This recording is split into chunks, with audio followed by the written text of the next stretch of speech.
तुम्हारे कर्मों का परिणाम जो है वही ईश्वर की शक्ति का प्रभाव है। अब वो अच्छा और बुरा दोनों हो सकता है। ईश्वर हर जगह उपस्थित है, जैसे कि वातावरण में वायु। दरअसल हम सब लोग समझ ही नहीं पाए कि ईश्वर क्या है, कर्म क्या है, हम कर क्या रहे हैं और हम सोच क्या रहे हैं।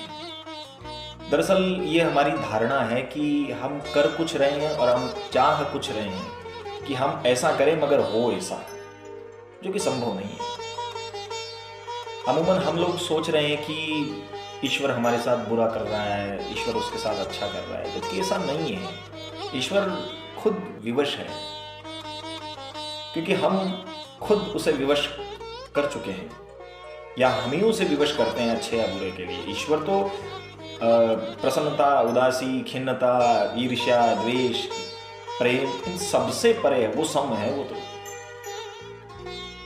हम ही उसे विवश कर रहे हैं। दरअसल ईश्वर हमें कुछ दे नहीं रहा है, हम ईश्वर से ले रहे हैं अपने कर्मों के माध्यम से। और ईश्वर जो है वो तो कर्म से जुड़ा हुआ ही है। ईश्वर हमें दे नहीं रहा है, हम उससे ले रहे हैं। हम अच्छे कर्म करेंगे तो ईश्वर हमें कुछ अच्छा देगा। हालांकि इसकी हमें अपेक्षा नहीं है, अपेक्षा नहीं रखनी चाहिए, लेकिन कर्मों का परिणाम तो ईश्वर अवश्य ही जारी करेगा, और वो विवश भी है उसे जारी करने को। लेकिन कुछ लोग इस बात को स्वीकार नहीं कर पा रहे हैं।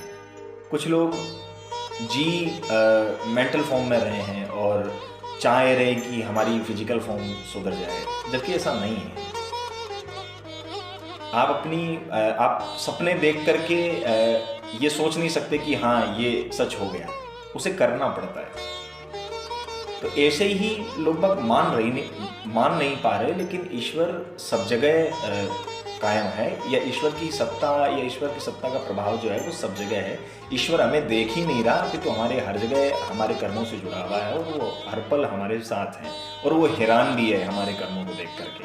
लेकिन मनुष्य इसे समझ नहीं पा रहा। इसे हमें समझना चाहिए। हम खुद उसे विवश कर रहे हैं कि आप हमारे साथ ऐसा कीजिए, आप हमारे साथ ऐसा कीजिए, और फिर जब हमारे साथ वैसा होता है तो हम उसे समझ नहीं पाए। सबसे बड़ी तकलीफ की बात तो यहाँ है कि व्यक्ति को जब अपने कर्मों का ही बोध नहीं होता, तब उसे ये आभास होता है कि ईश्वर अच्छा है या ईश्वर बुरा है।